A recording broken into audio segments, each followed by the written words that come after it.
Buenas tardes a todas, a todos, a todos que nos están escuchando. Estamos hoy en un nuevo capítulo de Debata, un programa semanal para donde compartir lecturas, cruzar miradas, debatir ideas y posiciones frente a la contingencia.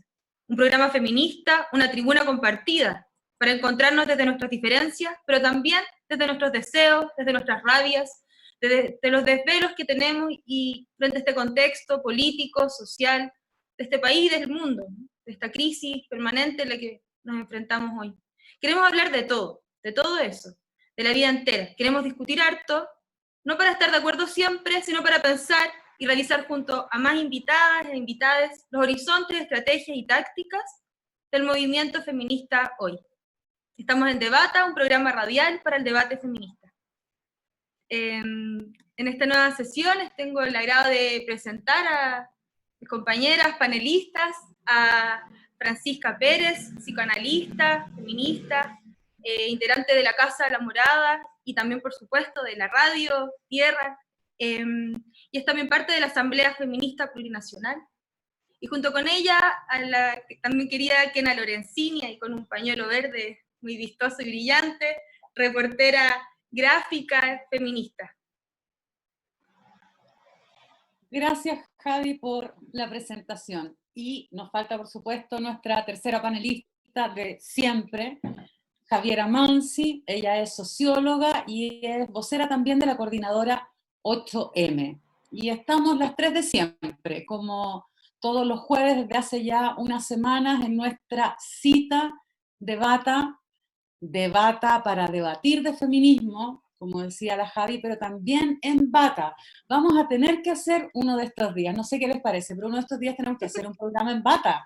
Totalmente. ¿Cierto? Yo no tengo bata, pero voy a conseguirme una.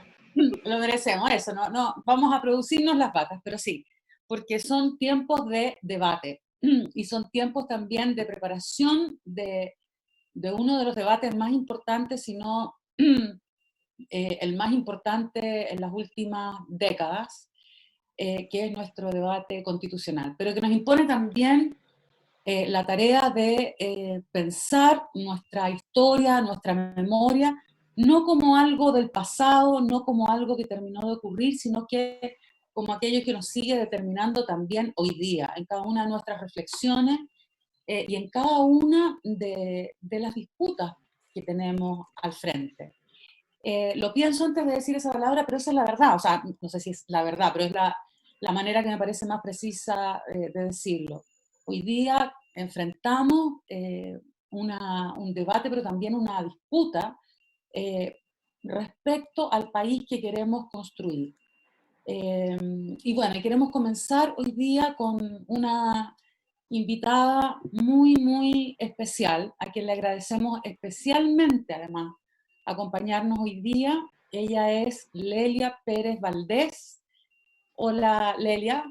Hola. Ella nos acompaña desde súper lejos, desde otras horas del día, que para ella ya son la noche. Por eso también nuestro agradecimiento especial. Lelia es pedagoga, es feminista, es integrante de la Corporación Parque por la Paz de la Villa Grimaldi y también de la Asociación por la Memoria y Derechos Humanos de la Colonia Dignidad.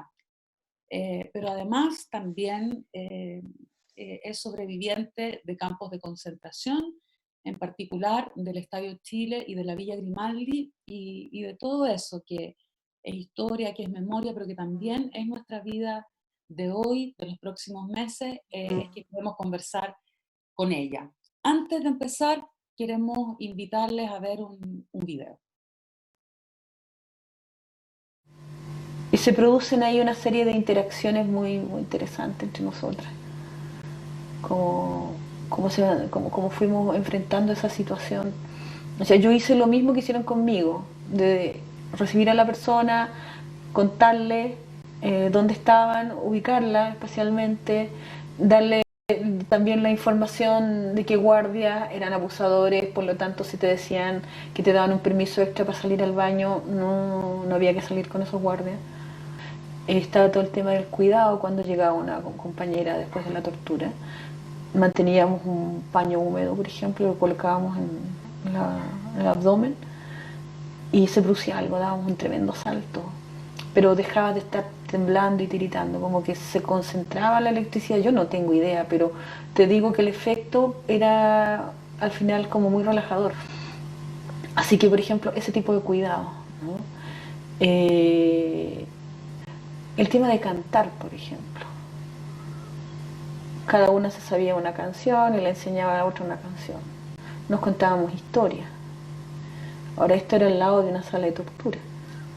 Entonces escuchábamos todo el día la tortura. Yo pienso que eso de poder conversar y concentrarnos en una conversación como que nos sacaba de ahí. Ya eran los momentos en que tu cuerpo estaba preso, todo estaba preso, pero que tu mente podía estar en otro lado. Poco a poco empecé a dar cuenta y nos damos cuenta con las otras compañeras que igual era importante prestar atención a lo que estaba ocurriendo en el interrogatorio de alguna de nosotras. Entonces hacíamos turnos. Entonces, por ejemplo, sacaban a una compañera y yo estaba de turno ese día, ¿no? Entonces yo me instalaba al lado de la pared que daba con la sala de la tortura y yo escuchaba atentamente. Mientras las otras compañeras se contaban películas, se contaban canciones, ¿no? Historias. Y cuando volvía esa compañera hacíamos la cosa de ponerle el paño húmedo y yo le decía, mira, te preguntaron 5 veces por fulano, 3 veces por sutana y parece que te están tirando estos voladores de luces, pero en realidad quieren saber esto y esto y esto y esto, qué sé yo, ¿no? Esas eran las cosas que nosotros íbamos haciendo. El tema de la higiene entre nosotros era un problema. Sobre todo la menstruación o las hemorragias con los electroshocks, esa cuestión se potencia mucho. Y además estaba el tema de la higiene era muy importante por varias cosas, es decir, los electrodos eran utilizados indistintamente en la vagina, en el ano, en la boca. O sea, cuando se producían heridas, los electrodos venían muy contaminados. Entonces desarrollábamos infecciones. Ya a pesar de que yo creo que todas éramos fuertes, sanas y hermosas.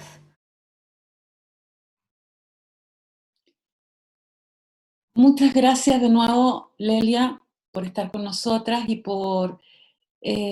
también por conversar con nosotras. Veíamos de entrada ese video que es un testimonio, pero también una conversación. Pero un testimonio que es difícil, que es súper difícil, me parece. Que es el testimonio de una época de tu vida, que es al mismo tiempo una época de la vida de nuestro país y de cada una de nosotras, más chicas, más grandes, por venir incluso, pero que es parte también de nuestra vida. Y bueno, en primer lugar, en realidad te quiero agradecer por estar y por conversar con nosotras y hacernos parte de ese testimonio. Para nosotros es muy importante. Bueno, ahí se nos pasó una invitada sorpresa, una avispa, conversábamos. Sí, se pasó por delante. Que ocurren a la distancia, pero también en la intimidad de esta conversación.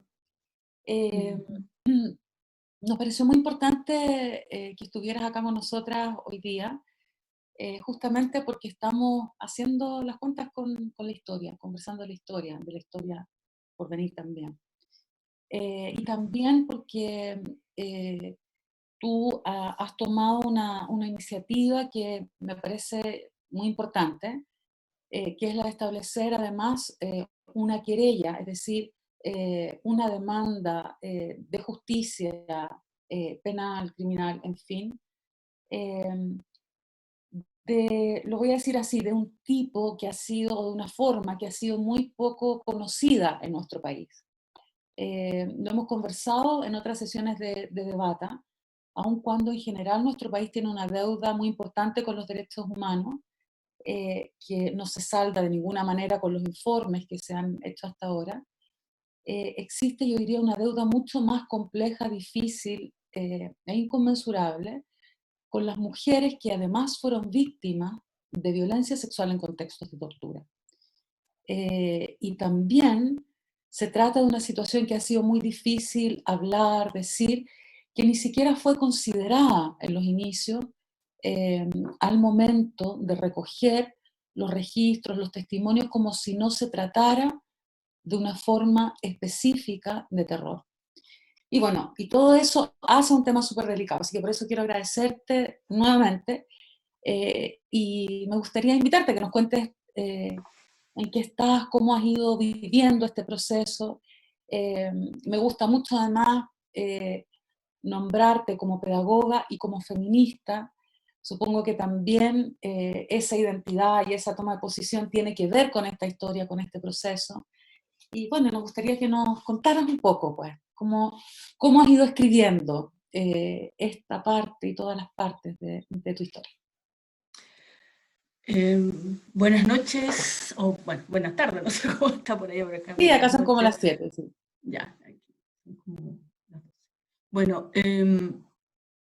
el agradecernos, realmente yo creo que eh, es algo muy bonito porque nos agradecemos mutuamente y nos abrazamos mutuamente, entendiendo que esta historia de la violencia sexual es una historia de todas, ¿no?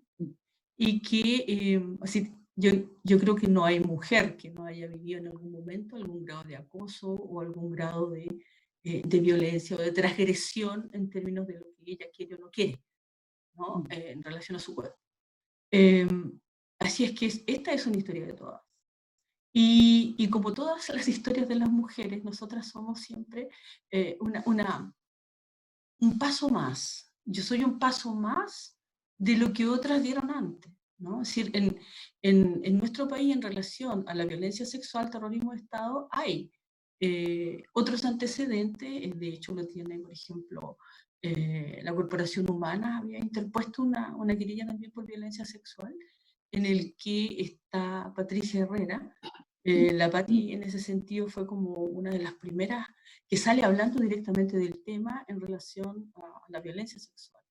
Bueno, la Pati es del Darío Sala, yo soy del Darío Sala, la conozco, nos conocemos, nos queremos mucho. Yo la iba a ver a ella cuando estaba presa, las cosas que pasan. Pero en fin, y este ha sido un esfuerzo común, un esfuerzo muy potente. Ahora, tú tenías razón de decir, bueno, esto no se ha visto, es que ni siquiera nosotras lo vivíamos. ¿Ah?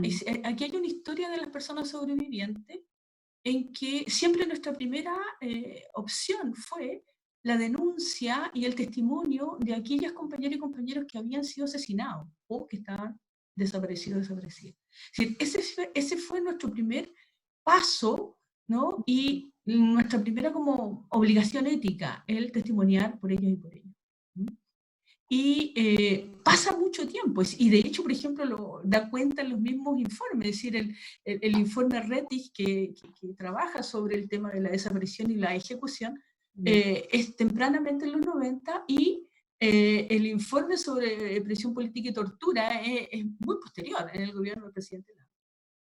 Sí. Eso es también como da cuenta de cómo fuimos nosotros y nosotras empujando el tema, ¿no? El tema de qué había pasado con los sobrevivientes.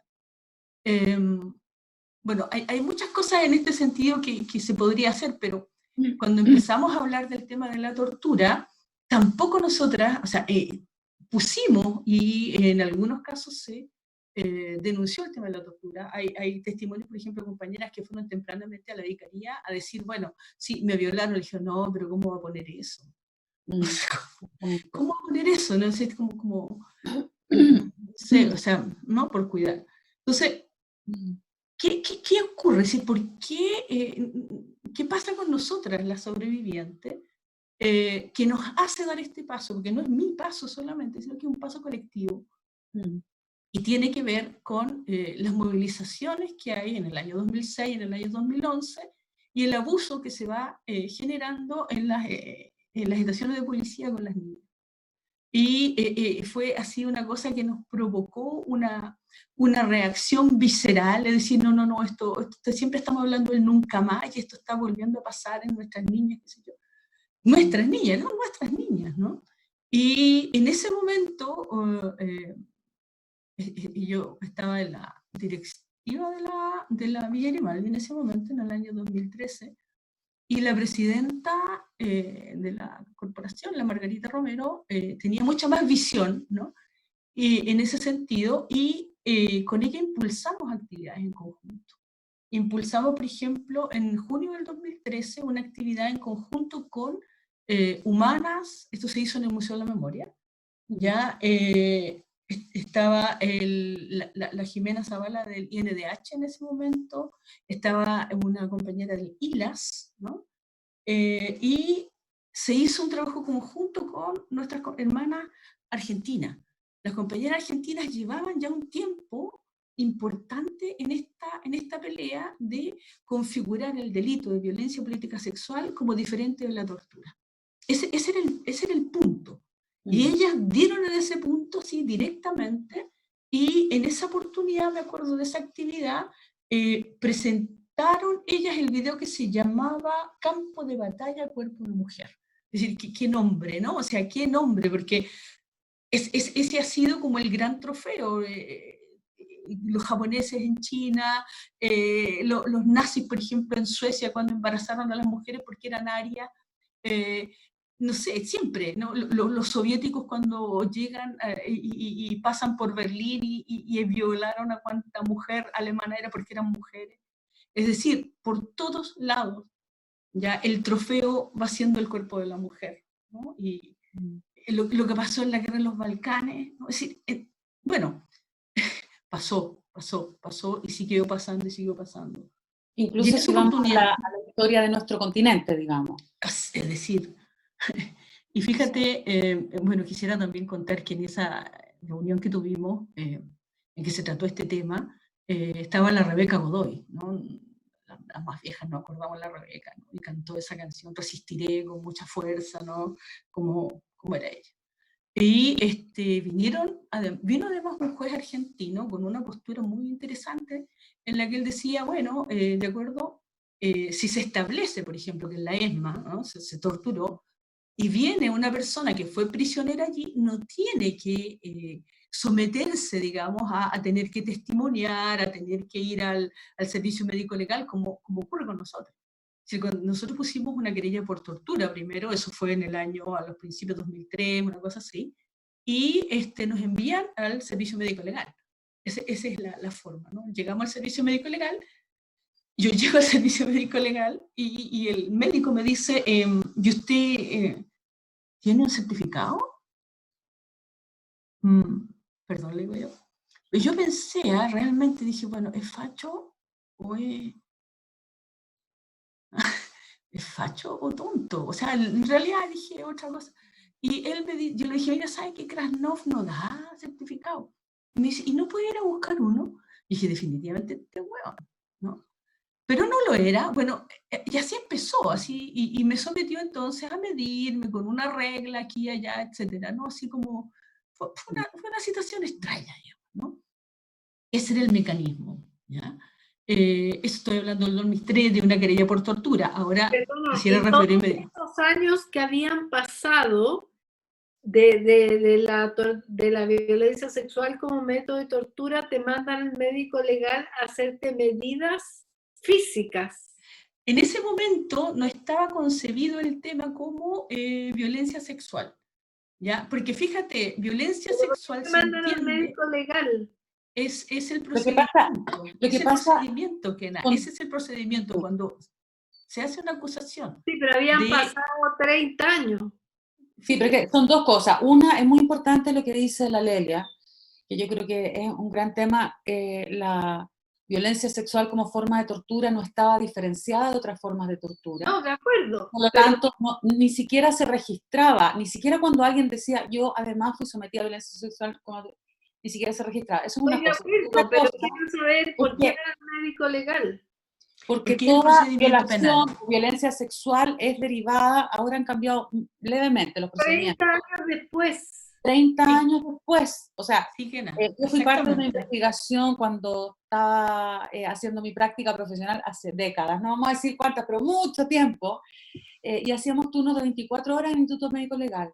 Y llegaban personas que habían sufrido una violación 10, 5, 15, 20 años atrás, y las mandaban al Instituto Médico Legal a un examen ginecológico, a una pericia, digamos, ginecológica y psicológica en ese tiempo. Porque, o sea, evidentemente no tiene ninguna racionalidad, sino la racionalidad de un sistema legal, jurídico, patriarcal, que desconoce completamente la necesidad de dar por sentado de partida el testimonio. Y por Es eso, la desconfianza misma de lo que está diciendo la mujer. Es lo más patriarcal que hay. Es bueno, y horrible. el tema de la violencia sexual en todas sus manifestaciones.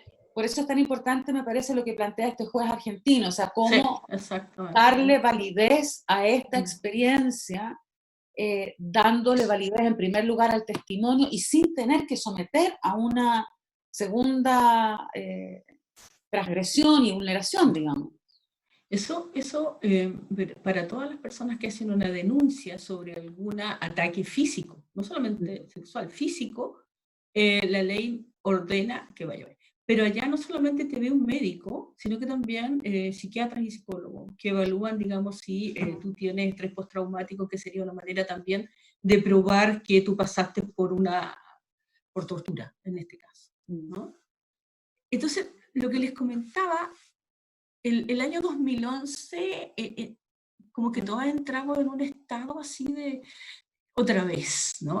Ahí empieza a temblar esta cosa del nunca más, que siempre queríamos levantar, nunca más, y estaba pasando. Estaban desapareciendo gente, estaban reprimiendo gente, estaban torturando gente, y a las exprisioneras nos conmueve profundamente. Y entonces yo les comentaba que se inicia este proceso de reflexión de la separación y la búsqueda de que se especifique en la ley chilena la violencia política sexual como un crimen de lesa humanidad, por lo tanto no prescribe, que era ese, digamos, el principal objetivo. Y les comentaba, se hizo esta primera actividad con las compañeras argentinas, geniales ellas, ¿no? Y en agosto de 2013 volvimos a hacer otra actividad que se llamó, espérate que tengo, violencia sexual y de género en el pasado y el presente. Y este fue un diálogo que tuvimos con chicas, ¿no? con jóvenes que habían pasado por las comisarías y habían sido desvestidas, que hasta ese momento llegaba la violencia sexual hasta ahí, principalmente, ¿no? Y bueno, nosotras tuvimos este diálogo y claro, en ellas, en ese momento, al ser desvestidas, terminaba la agresión, cuestión que para nosotras había empezado en ese momento, o sea, el quitar la ropa empezaba, digamos, ¿no? Y eso ya no sé si me explico bien, pero así se sintió. Y dijimos, bueno, vamos entonces a interponer querella por violencia sexual, buscando el hecho de que se sancione como un crimen de lesa humanidad. Ahora, nos encontramos con qué problema. Uno, que aquellas que se habían querellado por tortura no podían querellarse por violencia sexual. Porque, no sé, hay unas cosas en latín que no lo permitían. Entonces, las que podían hacer esa querella por violencia sexual significaba que no habían hecho una querella por tortura anteriormente.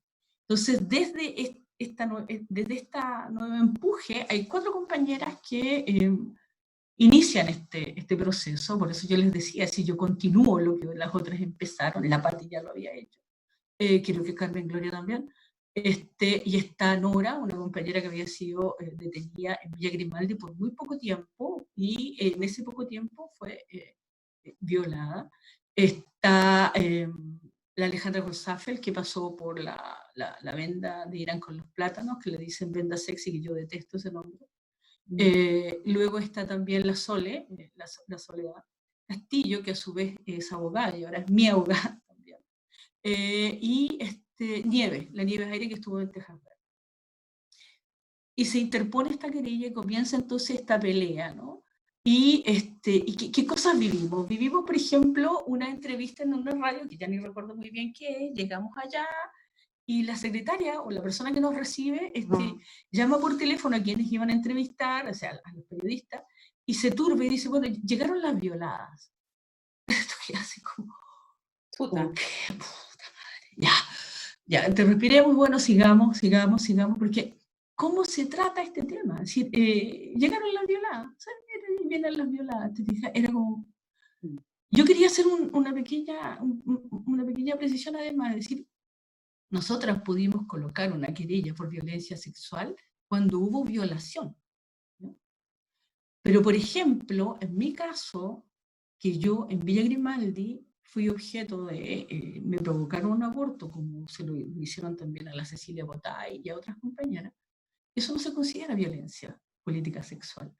Es un término además que tendríamos que darle vuelta, ¿no? Darle vuelta porque la jurisprudencia como que y los escritos jurídicos nos van como encajonando, ¿no? Nos van encajonando y nos van determinando incluso la manera en que testimoniamos, ¿no? Es decir, nosotros testimoniamos diciendo, me tomaron detenida tal día, ¿no? Y es un excelente testimonio si tuviste un desaparecido o tú reconoces a los torturadores y tu vida se termina cuando te dejan libre, ¿no? Entonces, todo el contexto, toda la historia que viene detrás de por qué llegamos allí, se pierde, ¿no? Entonces, es un esfuerzo también el contextualizar, el decir, mira, yo llegué allí porque no era militante política, yo llegué allí porque, ¿no?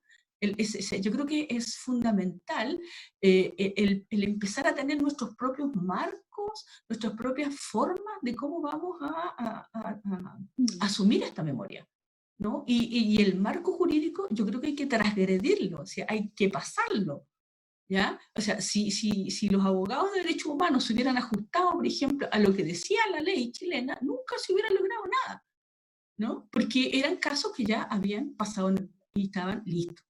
Entonces, tenemos que pasar, tenemos que ir más allá, tenemos que ir pensando, ir repensando, ¿ya? ¿Qué es lo que nosotros estamos buscando? Y eso es lo que tratamos de hacer las mujeres. Ahora, lo que tratamos de hacer, empezando con estas 4 compañeras, bueno, fue uno de los problemas que ya les comentaba, ¿no? Que si tú te habías hecho una querella previa, no podías hacerla por violencia sexual. En mi caso particular, como yo estuve presa 2 veces, estuve en la villa, por la cual hice una querella de tortura, pero también a los 16 años estuve presa en el Estadio Chile, el 12 de septiembre. Y allí sí pasó el tema, ¿no? de violación, que es lo que doy cuenta en esta segunda querella que está en proceso en este momento. Pasó recién a la segunda etapa, ¿no? En que los malos van a ir a decir, no, yo no me acuerdo, yo no estaba, no estoy viejito, ¿no? Está en la Corte de Apelaciones ahora. Ahora, hay que hablar con tus hijas, ¿no? Porque esto va a ser público, hay que hablar con tu pareja, hay que hablar con mi papá, decir, y concordar, ¿no? Porque ese fue otro de los problemas. Compañeras me decían, mira, yo ya no lo dije, ¿no? Ya no lo dije, no me hinchí, no lo dije, no puedo ahora. No puedo decirlo, era con compañeras que yo sabía que habían vivido eso y bueno, y cada una es dueña de su testimonio, de su memoria, y aunque tú sabes quiénes son, no las vas a decir, porque ellas son las que deben decirlo, es un acto, tiene que ser libre, ¿no? No vamos nosotros a encadenarlas con eso. Yo, en ese sentido, me acuerdo que en el año 2000 más o menos, si no me equivoco, en La Morada, aún había una parte de La Morada que era el equipo que después formó Humanas también, pero estábamos todas juntas en esa época, hicimos una investigación sobre violencia sexual en contexto de tortura. La Kena participó haciendo entrevistas incluso y recopilando testimonios. Y bueno, y aparecía justamente lo que tú estás diciendo. Una de las grandes dificultades del testimonio tiene que ver con que es un testimonio que llega a ser enunciable en un momento en el que la vida ha tomado otro rumbo y ha logrado armarse y configurarse, comprometiendo también a otros y a otras. Entonces, claro, algunas dicen, ¿cómo podría yo dar a conocer, digamos, un testimonio de algo así, sin contárselo a mi hija, a mi nieta, a mi pareja, que es algo muy doloroso, muy complejo, etc. Pero también algo que me pareció muy importante en esa investigación, que la retomamos de hecho unos años después, es de qué manera la posibilidad, bueno, y que justamente la razón por la que la retomamos y la razón y una de las razones importantes de esta conversación hoy día, es cómo la posibilidad de pensar la propia experiencia, una experiencia de violencia tan extrema, además, es distinta en distintos momentos de la historia. Quiero decir, es distinto lo que uno puede pensar en el momento en el que eso ocurre, 15 años después, cuando recién está terminando la dictadura, hoy día, que han pasado 30 años desde ese fin de la dictadura. Y me parece importante eso porque tengo la impresión de que ocurre algo que tú señalabas, como la posibilidad de concebir la violencia política sexual es una posibilidad que va apareciendo con el tiempo, para decirlo de otra manera. Nombrarla de ese modo es algo que va ocurriendo Sí. con el tiempo, Sí. que va ocurriendo porque la mirada que es posible tener cambia, pero también porque la conversación con otras mujeres permite que esa mirada sea distinta. Y de hecho me impresionó mucho y también me gustaría conversar sobre eso contigo, de qué manera la experiencia de la tortura, de la prisión, del terror, de las mujeres, sobre todo en los primeros años de la dictadura en fin, se mira distinto cuando se conversa con otras mujeres, cuando una cierta mirada feminista también va pudiendo hacerse posible, cuando se mira de otra forma el lugar que cada una tuvo políticamente. Y hay mujeres que dicen, por ejemplo, bueno, yo era una militante más, pero me doy cuenta que podría también haber tenido un lugar distinto en la política. Cuando otras dicen exactamente algo que dijiste tú al principio. Me di cuenta, pero me doy cuenta hoy de lo que ocurrió hace 30 años, que mi cuerpo fue un cuerpo de batalla, porque yo no era sino, digamos, el objeto de intercambio con otros que aparentemente eran los que tenían el poder de uno y otro lado, digamos, es decir, Sí, fue exactamente. sí. Y me Sí, gustaría mira, también... hay elementos, evidentemente, sí, siempre que los detalles, muchas veces los detalles dicen mucho.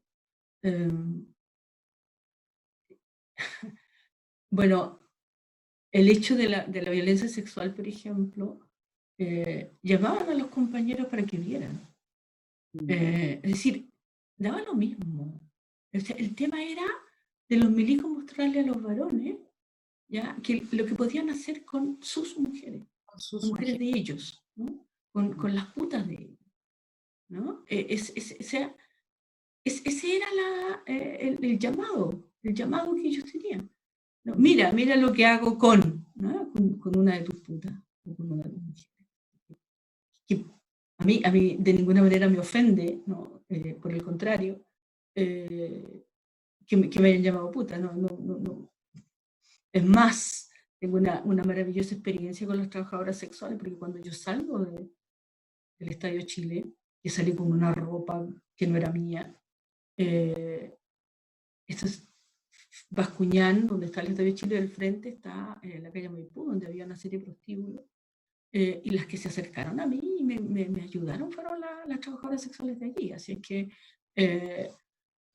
Pero bueno, ese es un detalle, ¿no?, de cómo también las complicidades y las solidaridades entre las mujeres traspasan todo lo que uno pudiera creer que son barreras, ¿no? Es decir, que yo tengo 16 años, estoy hecha pero pebre, con ropa rarísima, con zapatos diferentes, ya la gente me rehuye en esa, porque yo iba a tomar la micro para mi casa, me rehuye, y quienes se acercan y me acogen son aquellas que socialmente están consideradas afuera, ¿te das cuenta? Entonces, también es bueno recordar eso, ¿no? El hecho de que la mujer sea y se haya transformado en un trofeo, ¿ya? Y diciéndole a los militantes, te fijáis, mira lo que hago con tu puta, y se olvidaron que yo también era militante, ¿ya? Y no solamente militante de un partido político, soy militante de una posición frente a la vida, soy militante de un pueblo, soy militante de un movimiento de mujeres que se arrastra desde mis abuelas. O sea, mi abuela Lelia era una de las que salió sufragista, ¿ya? Mi abuela Antonia es una de las campesinas que luchó en contra de llevar los acarreos que se llamaban. Ya que llevaban a los campesinos con el voto armado, lo entregaban y ellos de vuelta debían traer el voto en blanco y les daban un asado. O sea, yo vengo de una familia en que las mujeres han sido activas en la defensa de sus derechos. Mi madre que no llegó a la enseñanza media, una gran luchadora por alcanzar, digamos, la victoria del gobierno popular, una gran luchadora desde su casa, ¿no? Entonces yo estoy muy orgullosa de eso. Yo te decía, o sea, uno viene a hacer lo que las anteriores, lo que sus ancestras, lo que sus amigas han hecho antes, ¿no? Entonces este paso que te digo que yo di, que es un pequeño paso, buscaba, y lo logramos, buscaba que en la jurisprudencia chilena se considerara el crimen de violencia política sexual como un crimen de lesa humanidad, y eso está establecido. Se establece cuando la presidenta Bachelet habla de la tortura y habla de la violencia sexual como crímenes separados. Es decir, en este momento es un arma, no sé si es un arma, es un recurso que está allí y que hay que utilizar. Hay que utilizarlo ya, ¿no? Porque se están violentando a nuestra juventud, a nuestras niñas, a nuestros niños. Bueno, yo ya tengo 63, para mí son todos niños y niñas, ¿no? Pero con todo el cariño y todo el respeto que me merece esta nueva generación, la generación sin miedo, ¿no? Porque yo todavía tengo miedo, ¿ya? Es decir, se me quedó adentro, ¿no? Todavía tengo mucho miedo. Es decir, yo digo, sí, vayan a la marcha, pero mi hija, mi hijo, no. No, que no vaya. Pero bueno, entonces, te digo, esta es una cuestión conjunta, esta es una cuestión de todas y de todos. Y yo quisiera también que los hombres empezaran a manifestar en torno a esto, ¿te fijas? ¿Ya? Porque esta es una pelea también del conjunto de la sociedad, pero principalmente nuestra, ¿no? Y nosotras tenemos que restablecer vínculos, que restablecer lazos, tenemos que repensar cómo nos vinculamos, ¿ya? En cómo nos protegemos. Yo estaba viendo uno de los programas anteriores, ¿no? Es decir, bueno, cómo nos protegemos entre nosotras, ¿ya? Y bueno, se cuestionaba, una de ustedes decía, bueno, pero entonces la mujer que por autodefensa ya mata, qué terrible. Entonces yo digo, bueno, ¿y cómo entonces nos vamos a defender? ¿Ya? ¿Qué es lo que hacemos? Yo no digo, ya salgamos, pero tenemos que hacer algo que transgreda un poco más, que vaya un poco más, crear redes más fuertes, implementar la autodefensa, no solamente la autodefensa personal, la autodefensa colectiva, ¿no? Sí, tenemos que entregarnos herramientas para poder pelear en esta cuestión, porque si no, es que es terrible. Es terrible, porque yo levanté durante mucho tiempo esta cuestión del nunca más y me la creí. ¿Ya? Bueno. Decir, esto nunca más tiene que pasar, y resulta que está pasando de nuevo. Entonces, no basta decir nunca más, hay que repensar un poco en cómo hay que hacer emoción. Sí, y yo quería preguntarte también, porque me parece, bueno, el relato del video me parece muy, muy interesante lo que aparece de frente, ¿no? Que son las estrategias como de apoyo mutuo, de complicidad, de encontrar forma y fuerza entre mujeres, de esa escucha y también de esas formas de resistencia, a veces incluso tan cotidianas, pero tan sustantivas para la experiencia de la sobrevivencia.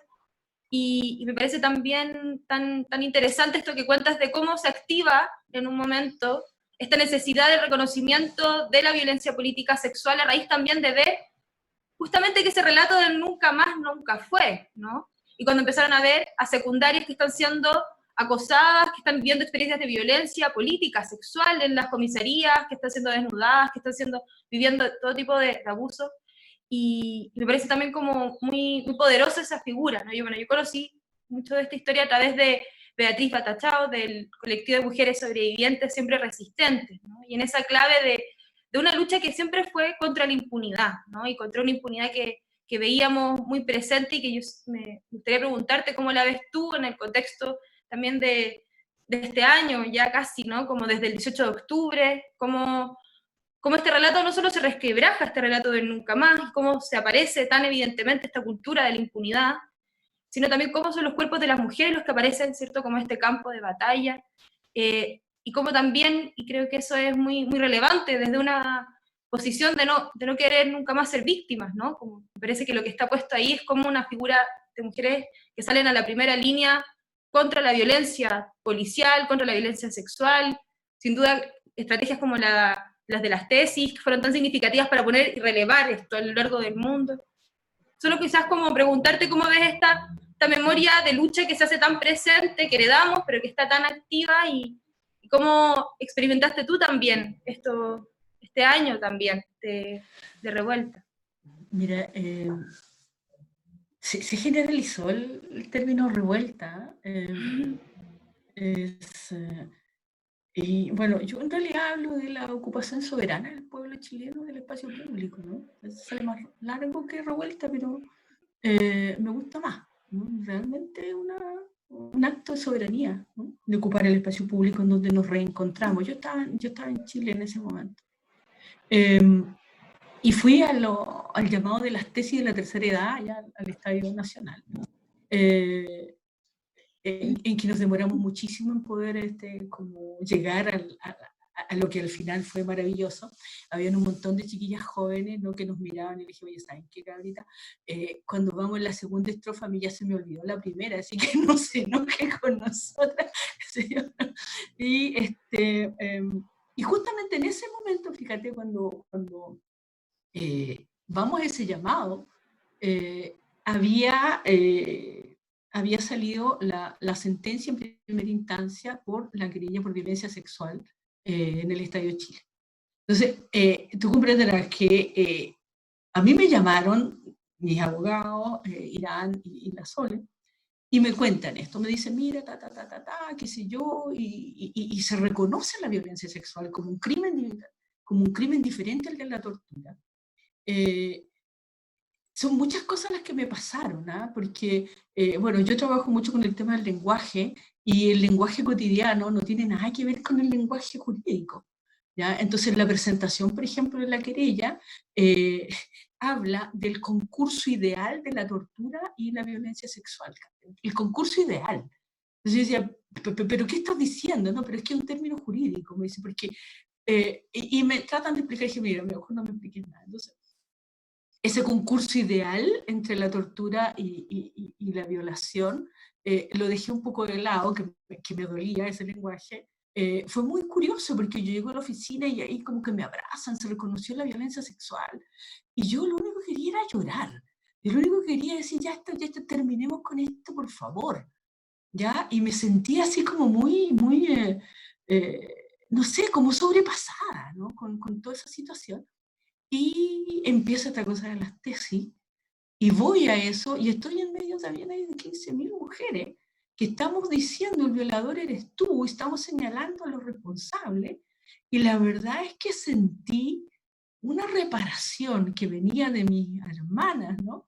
Que venía de la tierra, venía de ese retumbar multitudinario, ¿ya? Y me sentí, te digo, así, sí.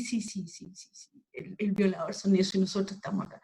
Y luego el ver cómo esto se replica a nivel mundial fue impactante. Y incluso, por ejemplo, hay un colectivo de mujeres acá, de chicas jóvenes chilenas en Hamburgo, y ellas mantienen el tema de las tesis de manera permanente, ¿no? Esa es su manera de salir. Sí, mira, así lo viví emocionalmente, no te podría dar un análisis más político, qué sé yo, pero lo viví así, ¿ya? A mí me reparó la fuerza, la claridad, la acusación y la posición de lucha, porque es un grito de lucha, ¿no? Lo mismo que la canción de Vivir Quintana en México, ¿no? No sé si... Yo creo que todo el mundo ya la conoce. Es decir, esos son gritos de guerra, un grito de guerra no en el sentido como dijo el presidente Piñera, estamos en guerra con el pueblo. Aquí es una posición frente a una realidad patriarcal en que nos lleva a través de la violación a una mutilación global nuestra. Es decir, si yo no hubiera podido hablar con otras compañeras, como pasó un largo tiempo en que yo no hablé de esto. Yo me acuerdo que cuando llego a la casa, pasan unos días, estoy hablando, volviendo al año 73, 16 años, y yo dije, bueno, lo voy a decir a mi mamá, a mi papá. Y yo fui así como que, papá, mamá, tengo algo que decir, ¿sabe qué? Resulta que me empezaron a sacar la ropa y no alcancé a terminar y mi mamá salta y me dice, ¿te llegó la regla? Mi mamá entendió el tiro. Y yo quedé así y luego se pone a llorar. Y yo ahí me quedé callada por casi 30 años, más de 25 años. Porque, y eso es una cosa súper terrible, que las personas que han vivido experiencias como esta no las comentan, no las hablan, porque los otros y las otras sufren, ¿no? Eso pasó también, por ejemplo, cuando nuestros compañeros iban a declarar a la comisión Vale. Yo me acuerdo que estaba en el acompañamiento de algunos de ellos y escribiendo sus testimonios y todo eso. Y llegaban así de vuelta, ¿y cómo le fue al compadre? Bueno, es que no le dije a la señorita que era tan jovencita, ¿cómo le iba a decir estas cosas? Oye, ándate de vuelta y denuncia exactamente lo que te pasó. Es decir, hay una cuestión que pasa con un silencio externo que no contribuye en nada, ¿te fijas? A que las personas que han vivido experiencias como estas puedan relatarse. Quisiera contarle una pequeña como anécdota, ¿no? Cuando yo fui al exilio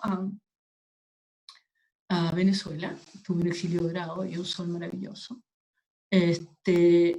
Bueno, supieron muchos compañeros, evidentemente, que yo había estado presa, entonces le interesaba, estaba más conmovido por el hecho de que yo había pasado por el Estadio Chile, donde Víctor Jara había sido asesinado. Yo soy testigo en el caso de Víctor de Litre por 40 años, ¿no? Testigo. Pero me hace la siguiente pregunta, me dice, ¿cierto que? Fíjate cómo preguntan, ¿no? ¿Cierto que cuando llegó Víctor al estadio cantaron el Venceremos? No. ¿Cierto que cuando pasó tal cosa, ustedes se levantaron y levantaron el puño, cosas así? Yo le, no, no es eso, no es cierto, ¿no? Bueno, la conclusión fue que yo no había estado presa en el Estadio Chile. ¿Ah? Es decir, la gente tiene montada una idea de lo que debe ser o lo que debió ser el paso por lugares como este, y si nuestro testimonio se aleja de eso, no es verdad, ¿no? Esa fue como la primera cosa y yo quedé así impactadísima de no me creían que no nos habíamos parado a cantar el Venceremos, pero ¿a quién se le ocurre? Que estábamos ahí adentro de esa cuestión con las metralletas aquí apuntándonos a punto 30 todo el rato. Todo el rato estaban allí apuntándonos y nosotros mismos parar a cantar el Venceremos cuando todos tratábamos de hacernos los giles, ¿no? El 12 de septiembre, yo no iba a decir que era militante del MIR, pues no, sí, como simpatizante, así, del UB, así, ¿no? Todos nos íbamos a parar a cantar el Venceremos, pero ¿en qué cabeza cabe eso? O sea, ni Rambo hacía una cosa así, ¿te fijas? Entonces, a lo que quiero apuntar con esto es de qué manera la sociedad acoge, ¿no? De qué manera la sociedad se abre para poder contener esta historia y poder sanarnos en conjunto. Porque cuando se hace una violación a una mujer en este caso, que fue a mí, es que yo perdí la cuenta de cuántos fueron porque perdí el conocimiento,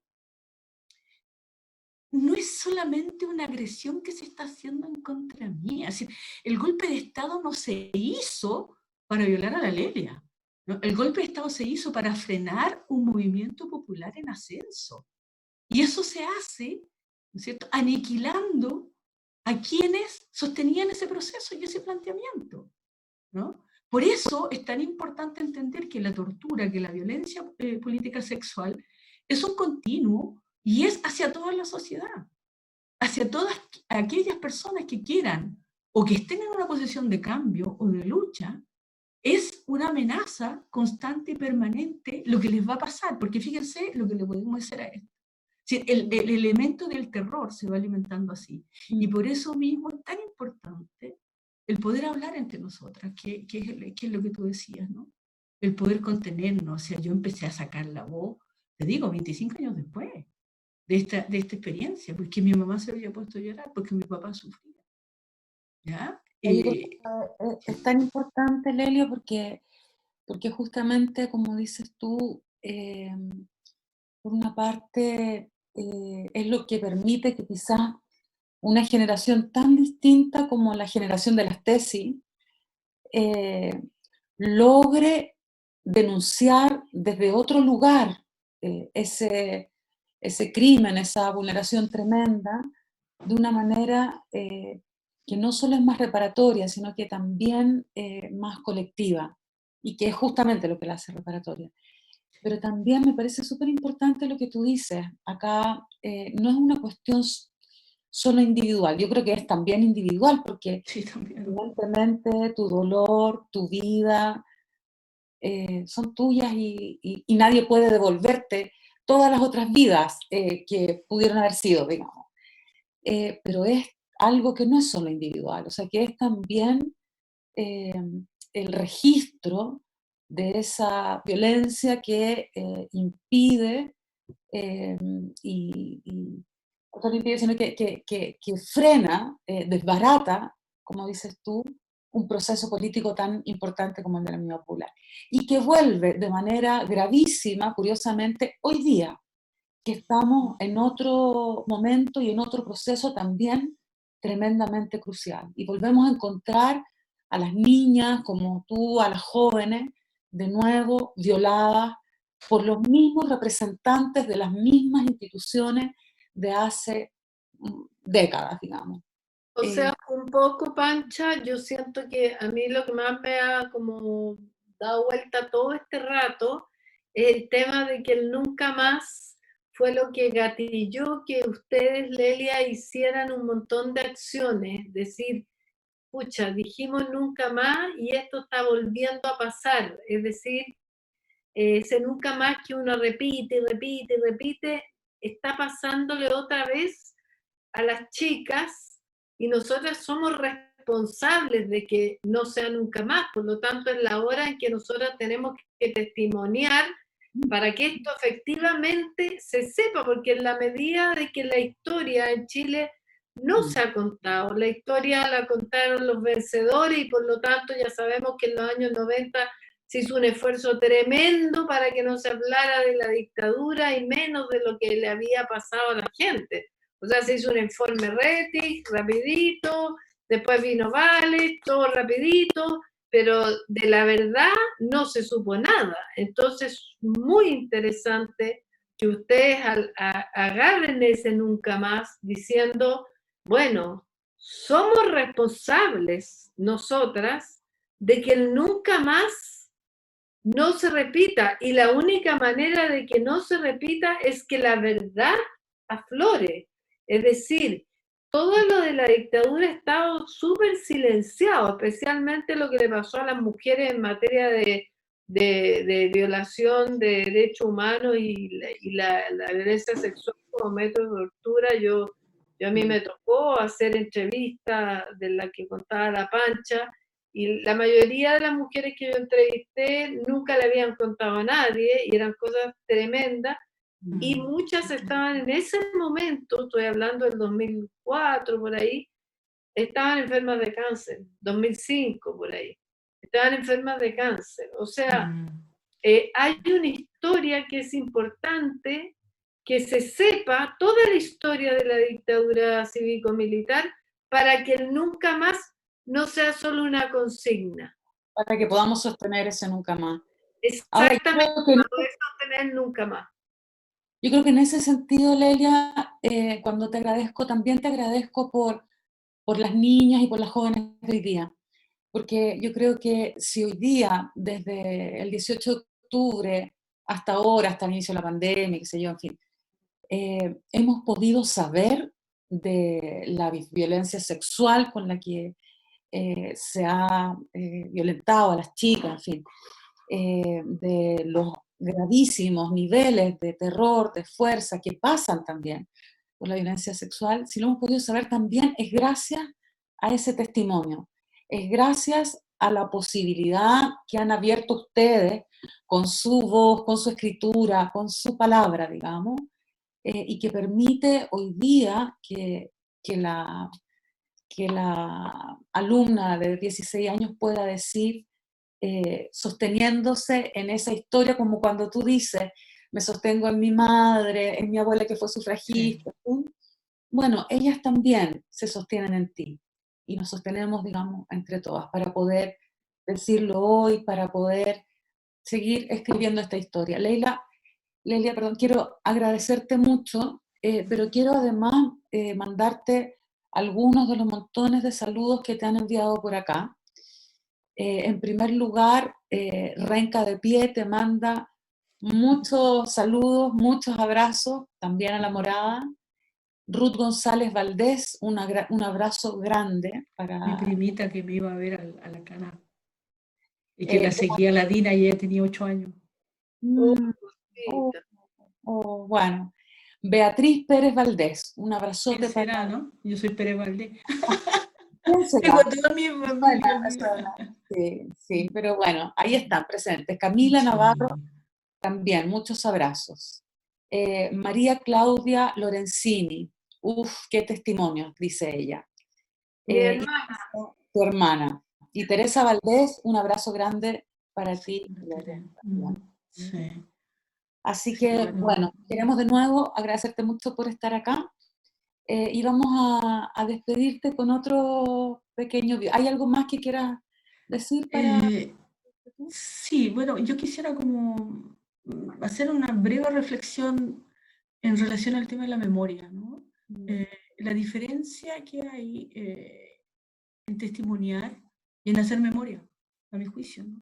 O sea, nosotros estamos haciendo testimonio incluso desde que estamos presas. A mí me sacaron a declarar, estando presa en Tres Álamos por Jorge Fuentes Alarcón, detenido desaparecido, ¿no? Por Operación Cóndor. Si nosotros estamos haciendo testimonio, estamos testimoniando, estamos declarando, estamos hablando, pero es distinto hacer memoria. Es decir, hacer memoria es cuando alguien te escucha y cuando alguien reflexiona contigo y no dejas de hablarle sola al mundo o al árbol o al magistrado que tiene allá adelante que no te quiere oír, ¿no? Entonces, el hacer memoria en este momento para mí es una acción conjunta con ustedes. Es decir, nos abrazo. Es decir, muchas veces gritamos sola, hablábamos sola, ¿no? Y por eso digo, el hacer memoria es en conjunto. Y eso nos involucra a todas, ¿no? Y eso es lo que quería plantear, es decir, en la medida que hay quienes escuchan, que hay quienes reflexionan, quienes preguntan y quienes también exponen su emotividad en esto, ¿no? Porque lo que ustedes están haciendo con este programa es poner también sus conocimientos, pero también sus emociones a disposición de las demás para que todos reflexionemos y aprendamos. Entonces, yo les agradezco a ustedes esta acción, ¿no? Porque ustedes están allí y están escuchando y están colocando su corazón, su alma, su experiencia, su capacidad de análisis, su vocación de lucha en función de avanzar. Entonces, bueno, nos seguimos agradeciendo en conjunto. Un abrazo. Muchas gracias, Lelia. Sí. Isabel Gallardo también, un abrazo grande te manda. Y nos vamos entonces al video y bueno, ya está muy pronto, espero, Lelia.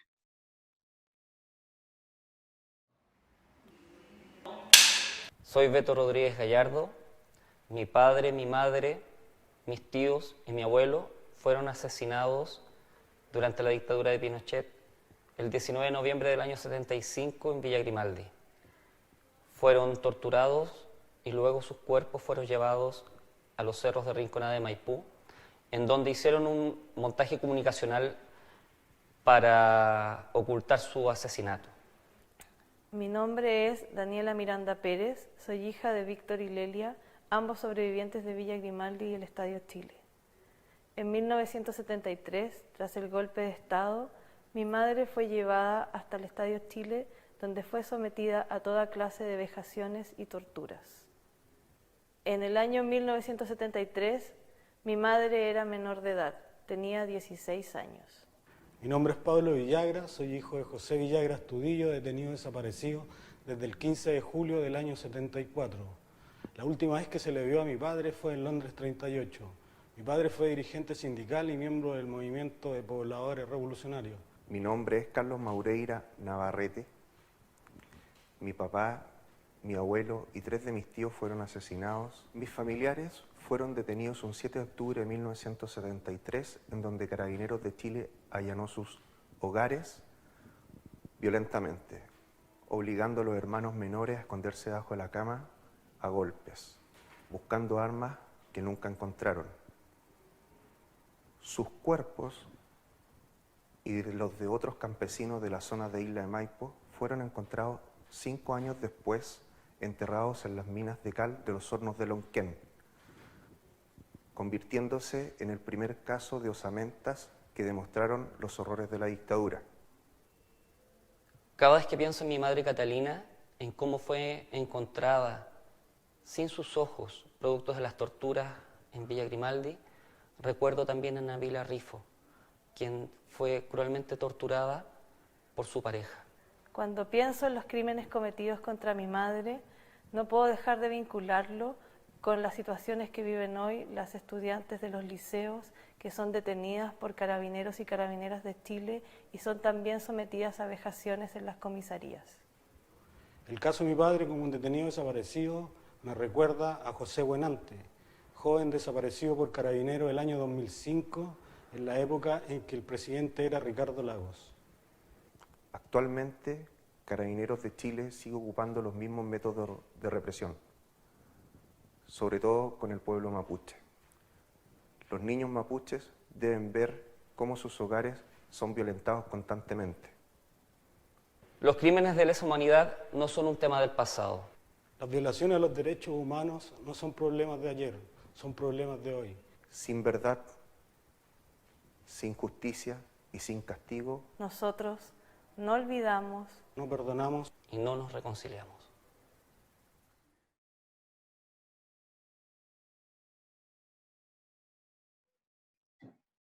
Bueno, es impresionante, pero al ver el video tiene mucho que ver con lo que hablábamos recién del nunca más. Es decir, ese video es un enlace en que cuentan, por ejemplo, una chica que su madre muere asesinada a los 16 años y eso le recuerda a las jóvenes de hoy día. También un joven cuenta del asesinato de su madre que la encuentran sin ojos y también hace la relación con el hoy. Y después están alguien que habla de sus familiares muertos en Lonquén y hace el link con Carabineros que es igual de represivo que hoy día. O sea, es bien impresionante cómo hay ahí, estamos dando esa vuelta, ¿cierto? De que el nunca más deja de ser consigna y hoy día estamos haciéndonos cargo de alguna manera de hacer, verbalizar lo que realmente pasó en la dictadura que estuvo durante tantos años escondido a partir de lo que pasa desde el 18M en el caso de las mujeres, la violencia sexual como método de tortura de la ola feminista hacia adelante y también que empiezan a aparecer ahora desde el estallido social. Yo creo que es muy interesante el video que acabamos de ver. Bueno, Pancha, pero entiendo que tú quieres hablar. Sí, es muy interesante y muy conmovedor también. Quería, a propósito de eso que dices tú, del nunca más, recordar también a Lottie Rosenfeld, que una gran artista visual que murió hace poco. Mi Lottie. Sí, tu Lottie, nuestra Lottie en realidad. No, mi Lottie. Y que pintó las calles de Santiago con ese signo, que permitía decir no más, nunca más. Pero que hoy, como planteas tú, se hace necesario volver a pintar. En homenaje a ella, en homenaje a Lelia, en homenaje también a todas nosotras. Y quería a propósito de eso, recordar, bueno, una de las noticias que ha estado circulando esta semana que me parece tremendamente importante y que hace referencia justamente a la necesidad de tipificar y sancionar el negacionismo, es decir, el acto justamente de volver a ejercer la violencia que ya tuvo lugar negando su existencia. No solo en los regímenes dictatoriales, en todas las experiencias de genocidio y de exterminio en el mundo, el negacionismo ha sido, y muchas veces, como en nuestro país sigue siendo, un arma que actualiza esa violencia día tras día. Al decir, no, eso no pasó, no, eso no es cierto, al incitar incluso al odio, al incitar a actos, a gestos, en fin, que en lugar de condenar, defienden la legitimidad del uso y del ejercicio del terror.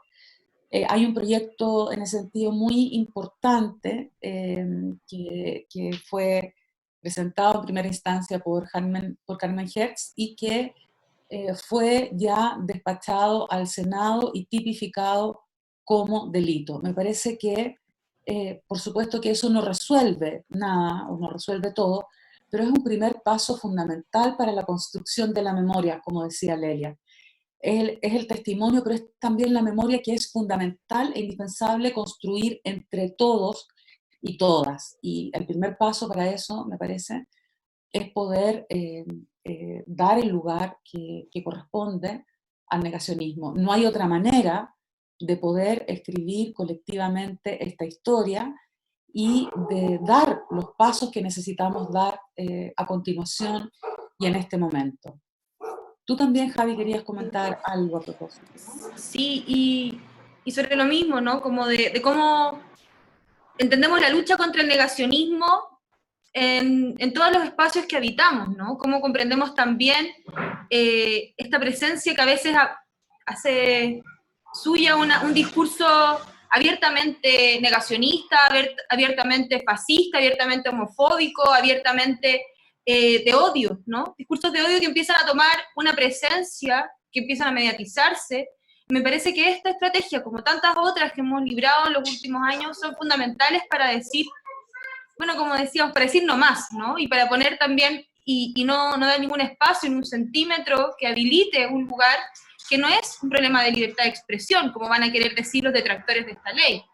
Es un problema que responde a la necesidad de establecer los marcos en los que podemos comprender una vida, ¿no? Y comprender la posibilidad democrática. El negacionismo lo que hace, entre otras cosas, habilita la apología, como lo hemos visto, de figuras de este propio gobierno, de exministras, cuando no hemos tenido, pero ministras de la mujer, apologías también a dictadores.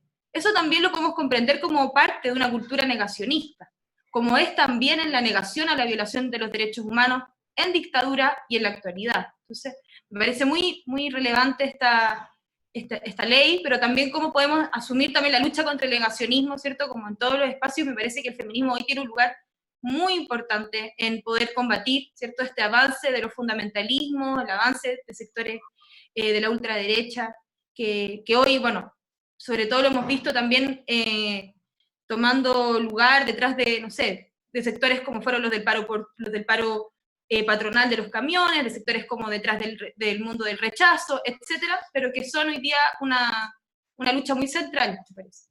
Y la gente quiere decir algo, parece que estaba ahí con su manito. No, sí. Yo levanto el dedo para decir que todo esto también se alinea con el tema de no conocer la verdad, pues.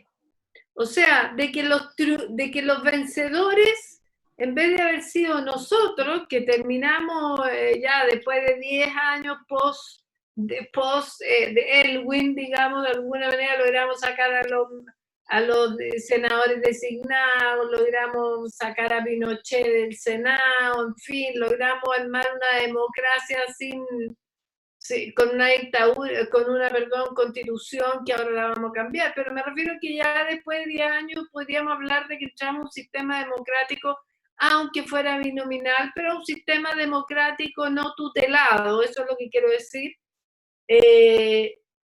Pareciera que los vencedores fueron ellos, entonces este tema del negacionismo les cuesta mucho verlo, porque ellos sienten que ganaron, que ellos lo hicieron bien.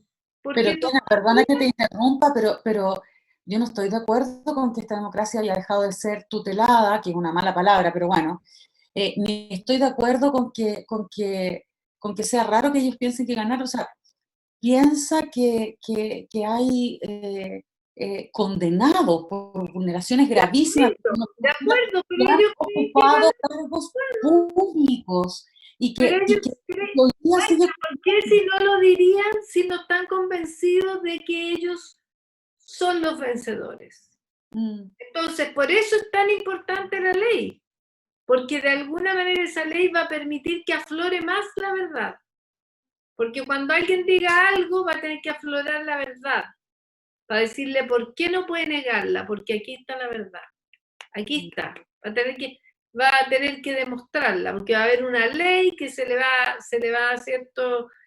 a aplicar, y para eso se le va a demostrar que esto ocurrió y que no lo puede negar. A eso voy. O sea, justamente es importante porque hay algo que todavía está en disputa. Exacto. La verdad, el carácter y el estatuto de esa verdad. Exacto. Y eso significa que hay algo que no ha logrado terminar de zanjarse. No, po. Está todavía en movimiento. Y me parece que este momento y este proceso constituyente en el que estamos también da cuenta de eso. Y por eso es tan importante abordarlo también desde la historia, desde la memoria. Quería también aprovechar de saludar la presencia de la Kena Lorenzini misma, de la Teresa Valdés, de la Marisa Weinstein, de la Fanny Pollarolo, como algunas yo no pude estar ese día, pero como parte de lo que fue el movimiento de Mujeres por la Vida en la época de la dictadura, y que estuvo presente en un encuentro, en un banderazo organizado por la Asamblea Feminista Nacional hace unos días. Sí, fue muy lindo. De eso Oye, también se trata. ¿Van a pasar a las recomendaciones? Porque yo les tengo al tiro una recomendación. No, espérate un poquito. Siga Mansi, no tengo problemas, cita Mansi. Sí, no, bueno, a propósito de negacionismo y también de falta de justicia y una cultura de la impunidad que la hemos visto tan presente y sostenida, no solo desde el 18 de octubre, desde mucho antes, quería referirme al discurso de presentación de Piñera, de este gobierno criminal, ¿cierto?, en la Asamblea General de las Naciones Unidas, y porque me parece que es fundamental entender cuál es la clave en la que este gobierno hoy día se presenta al mundo, de una manera absolutamente, digámoslo, negacionista respecto a lo que ha sucedido, ¿no? O sea, voy a simplemente referirme a una de sus tantas cuñas de este discurso, ¿no?, donde él señala que esto es lo que una democracia y un Estado de Derecho en el que estamos, vamos a hacer todos los esfuerzos para que en Chile no haya impunidad, ni para quienes atentan contra los derechos humanos, ni contra los violentistas. Ahí, bueno, una vez más, ¿no? Como cuánto aparece ahí de la historia de este país en esa sola declaración, ¿no? En esta política o en esta teoría del empate, en relación también a cómo un gobierno hoy día se presenta al mundo, un gobierno con 4 informes internacionales de derechos humanos que demuestran la violación a los derechos humanos en este país, y cómo trata de señalarse como un garante de los derechos humanos, y haciendo esta equivalencia, además garrafal, por cierto, entre la violación de parte de agentes del Estado y de quienes libraron la lucha y las movilizaciones en el contexto de la revuelta. O sea, me parece muy importante observar lo que está haciendo, bueno, este gobierno hoy día, como esta política también ante el mundo. En el mismo día, diríamos también, en el que la revista Times reconoce entre las 200 figuras más influyentes a las tesis, ¿no? ¿Qué es lo que está apareciendo ahí? ¿Qué es lo que aparece ante el mundo en estos días, ¿no? El rostro del negacionismo de un gobierno y el rostro también de la potencia del movimiento feminista internacionalista a través de la figura colectiva de las tesis, que, como bien decía Lelia, en este grito, ¿cierto?, que nos levantan una fuerza movilizadora común que atraviesa nuestros cuerpos, y como lo dijo, genera esta experiencia un poco de reparación, pero de reparación de una fuerza, ¿no? Y creo que quería referirme también a eso porque me parece muy ilustrativo del momento que hoy día estamos viviendo, y de la confrontación y de lo influyente que es, como bien dijeron las tesis ante esto, que saben bien que lo más influyente en estos últimos años ha sido justamente el movimiento feminista, y que esperamos que siga haciéndolo para las transformaciones que sabemos son necesarias en todo el mundo, ¿no? Entonces, bueno, quería rápidamente referirme a eso, y por último una noticia que que me gustaría comentar también, y que tiene que ver a propósito de cómo los cuerpos de mujeres son un campo de batalla en distintos momentos, en distintos lugares, y desde en distintas como circunstancias y condiciones. Me refiero a algo que en América Latina conocemos muy de cerca, que son las políticas de esterilización forzada, una política que fue una política de Estado durante el gobierno fujimorista en el Perú, y que recientemente ha sido denunciada en uno de los servicios de inmigración y control de aduanas, ICE, por sus siglas en inglés, donde una de las enfermeras del lugar denuncia que se está realizando una esterilización forzada a mujeres migrantes en Estados Unidos. Me parece que como feminista y como sabemos, un movimiento que atraviesa fronteras debe estar al centro también de nuestra preocupación, lo que hoy día está sucediendo en Estados Unidos con mujeres migrantes, latinas, quienes están, como bien y como dicen ellas mismas, como dijo en el relato una de las mujeres que fue víctima de estas histerectomías, dijo: cuando conocí a todas estas mujeres que habían sido sometidas a cirugías, pensé que esto era como un campo de concentración experimental. Era como si estuvieran experimentando con nuestros cuerpos. Quería compartir esta información que se está también entrando a investigar y denunciar en estos mismos días, porque me parece, bueno, que sin duda las políticas de estos racistas y misógenas, bueno, que aparecen como una clave, una forma más en la que se expresa, ¿cierto?, esta política antimigratoria estadounidense, es hoy día también un tema central. La esterilización forzada ha sido una política que se ha experimentado en muchos momentos en estas, a veces mal llamadas democracias recientes en América Latina, y creo que hay una lucha ahí también que trata de visibilizar y de poner al centro también en nuestra disputa por la autonomía de nuestros cuerpos, nuestra posibilidad de decidir sobre nuestros cuerpos, es también decidir si no queremos ser madres, también si queremos serlo, y aquí hay muchas mujeres que, por ejemplo, querían serlo y que no lo van a poder hacer por la política de este gobierno de Trump, que está interviniendo en sus cuerpos. Entonces, bueno, quería hacer una... Es que además de racista, porque sí hay algo de racismo también ahí, pero yo creo que además de racista es que no quieren que nazcan más para que no ocupen más espacio, para que no se les llene de más gente, si va por ahí la cosa, para que no haya más niños y no aparezcan más, o sea, para que no se reproduzcan más ahí en los campos de concentración que los tienen, en los campos refugiados, en esas cosas, en las jaulas y todo lo demás, que los han tenido, más que nada es para que no haya más, para que no lleguen más, para que no ocupen más espacio, porque en el fondo si una mujer se embaraza, el parto no va a ser ahí, tienen que echarla a un hospital. Y eso sí, para ellos significa... Pero están, digamos, interviniendo a las mujeres migrantes, no están interviniendo a toda la población. Bueno, tampoco... Por eso te digo, que no quieren que los migrantes se reproduzcan para que no ocupen más espacio, no es solamente... Es una política misógina, fascista. Sí, racial y todo, pero básicamente para que no ocupen más espacio, porque no quieren que lleguen más. A eso por una parte, y por otra parte también es una política ejemplificadora, es una política castigadora, yo creo que cumple una multifunción del sistema. Lo doy por, o sea, ¿qué más castigador que te hagan eso? O sea, yo doy por base todo eso otro. Lo que estoy aclarando que además de eso, lo que a ellos les importa es que no se reproduzcan para que no haya más, para que no vengan más, para que no entren más, para limitarlos. Es un genocidio, en el fondo es un tipo de genocidio. Eso es lo que quiero decir. Uy, ¿cómo estarían de felices las providas después de lo que acabo de decir?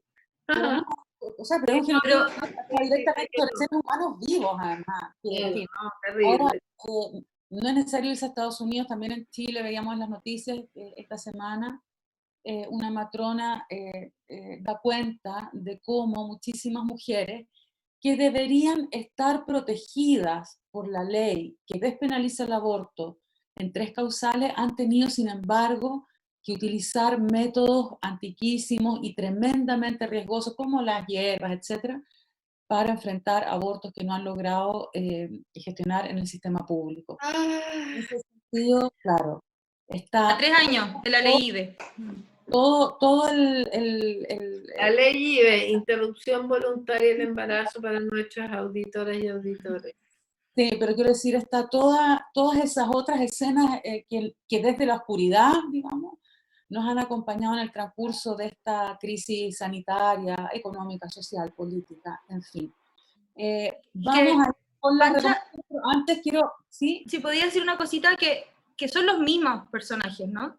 Por Es supuesto. el gobierno de Trump, le quitó financiamiento a la OMS en todo lo relativo a salud sexual y reproductiva, precisamente porque compete también derechos sexuales y reproductivos de las mujeres. Es ese mismo gobierno el que hoy día esteriliza a mujeres migrantes. Entonces, es precisamente esta política consistente en una política antiderechos, una política contraria a los derechos de las mujeres de distintas nacionalidades. Entonces, eso, Así es, ¿no? Como que porque no es un gobierno, no es el gobierno de Trump y el gobierno de Piñera, es una política Lógico. capitalista, una política neoliberal, una política misógina, patriarcal, etcétera. Y por eso, como decía esa canción tan bella, que ya pondremos de nuevo de moda, esta vez no se trata de cambiar un presidente. Será el pueblo quien Pueblo que construye. decida.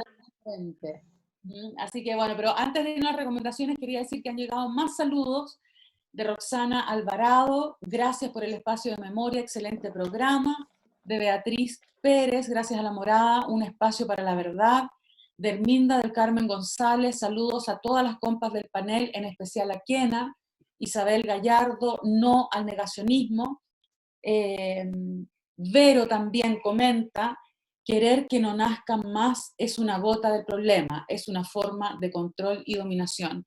Así que vamos a las recomendaciones, pero quiero invitarlos a todas, a todos, a seguir participando también más activamente de nuestro programa, a que comenten, a que pregunten y a que vayamos haciendo también un espacio de conversación con todos y todas quienes van acompañándonos. Javi, tu recomendación. mi recomendación del día de hoy es un libro, bueno, para variar, me gusta recomendar libros, pero sepan que viene de una librera, yo soy parte de un colectivo, hago también la recomendación de Librería Proyección, y es un lugar que estamos abriendo en octubre, los llamo a ayudar a sostenerlo, cumplimos 10 años también, es un centro social autogestionado por una colectiva de personas que hemos ido administrando ese espacio como un centro cultural, social y también una librería. Y ahí, bueno, un vínculo muy cercano con los libros de sus distintas formas. Quiero recomendar este libro hoy día, que es una maravilla. Lo tengo. Cada, que fue escrito por Fernanda Carvajal, Paulina Varas y Jaime Bindel, quienes son los editores de este libro que compila, ¿cierto? Justamente el archivo de un colectivo tan significativo como el colectivo CADA, un colectivo de acción en las calles, de intervención, bueno, muchas conocemos algunas de sus acciones más emblemáticas, pero quería mostrar, por ejemplo, acciones como los lienzos con el no más, ¿cierto? En el Mapocho. El Mapocho. Sí. Las acciones también, el registro de acciones de mujeres por la vida, porque este colectivo, conformado entre otras por Loti Rosenfeld y Amela Altit, son quienes también forman parte, bueno, aquí sabrán mejor mis compañeras panelistas, de Mujeres por la Vida. Entonces, me parece que es muy, muy significativo cómo historizamos también algunos de los repertorios actuales de la protesta, saber que esos repertorios tienen no quiero decir un origen, no creo que se trate de eso, o una autoría, más bien una trayectoria, ¿no? Y viene de la lucha y viene también de la posibilidad de pensar formas de decir, denunciar y que como, me parece muy potente, como este no más hoy lo vemos en todas partes, ha sido ya utilizado de manera como transversal por los movimientos sociales, el Somos Más, que viene ya de un cuño profundamente feminista, como una respuesta, y bueno, quería recomendar este libro muy, muy potente de 8 libros, que tiene, bueno, mucho material de archivo y cuenta la historia de este colectivo y también de la potencia al común y la potencia en el presente también de esas acciones. Que esa es mi recomendación. Importante, así que súper recomendación. Excelente recomendación. Es un colectivo muy importante que marca realmente un hito en la historia cultural de nuestro país, especialmente en Y la del época arte, y del arte. arte, sí, de la historia cultural y del arte, en ese sentido lo decía. Kena, ¿tienes tú alguna recomendación Sí, para yo tengo una recomendación. Banderazo feminista. eso? Para mañana, juntas aprobamos Convención Constitucional. Te invitamos a recibir la primavera con alegría y esperanza, porque en un mes más aprobamos una nueva Constitución. ¿Cuándo? Mañana, viernes 25 de septiembre a las 16 horas, es decir, mañana no va a ser calor, así que va a estar estupendo, en la Plaza de Armas frente a la Catedral. Así que invita, Juntas Hacemos Historia. Yo creo que invita la Asamblea Plurinacional por el logo de Juntas Hacemos Historia, me da la impresión. Sí, es la Asamblea Plurinacional que tiene como slogan este de Juntas Hacemos Historia. Y que, quisiera además... Dale. No, que se ha convertido en una palabra, en un punto tan importante de encuentro, como el Históricas de la Plaza Dignidad, el Juntas Hacemos Historia, porque de eso se trata y en eso estamos. Eso quería agregar. Y quisiera invitarles a que se unan en sus comunas a cualquier agrupación que a ustedes les interese, tan distinta, está el Chile Decide, de Ñuñoa, de La Reina, de Puente Alto, de distintos, no, Puente Alto no, porque recién viene saliendo la cuarentena, pero de otras partes que se están organizando para hacer banderazo, para hacer publicidad, porque tenemos que sacar esta nueva constitución con la convención constitucional, y esta es mi recomendación, para que hagamos realmente la Carta Magna que sea hecha por todos y todas y todos nosotros. Súper importante, súper importante. Yo quiero recomendarles que justamente con el mismo espíritu vayamos conversando, pero también informándonos, conociendo, formándonos para enfrentar este proceso. Quiero recordar, como siempre, que estamos por una convención constitucional y no mixta, porque la mixta es justamente aquella que no nos permite elegir a todos y todas nuestras representantes.